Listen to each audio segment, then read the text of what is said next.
சென்னையில் இருந்து மதுரைக்கு விமானம் மூலம் செல்லும் முன்னாள் முதல்வர் ஓ பன்னீர்செல்வம் செய்தியாளர்களை சந்தித்தார்.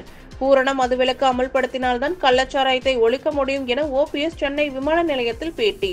அதிமுகவை ஒரு நாள் கூண்டோடு சஸ்பெண்ட் செய்து விட்டார்களே என்ற கேள்விக்கு அது அவர்களை தான் கேட்க வேண்டும் என்று கூறினார். திமுகவின் கூட்டணி இருக்கும் விடுதலை சிறுத்தை கட்சியினரே பூரண மதுவிலக்கை நடைமுறைக்கு கொண்டு வர வேண்டும் என்று வற்புறுத்தி இருக்கிறார்கள் என்று கேட்ட கேள்விக்கு உண்மையிலேயே பூரண மதுவிலக்குகளை அமல்படுத்தினால்தான் இதுபோன்ற கள்ளச்சாராயம் தடுக்க முடியும் என்று சென்னை விமான நிலையத்தில் முன்னாள் முதல்வர் ஓ பன்னீர்செல்வம் கூறியுள்ளார். சார், அதிமுகவை நீங்கள் கூண்டோட வெளியே எடுத்திருக்காங்க சார், ஒரு நாள் சஸ்பெண்ட் பண்ணி வச்சிருக்காங்களே சார்.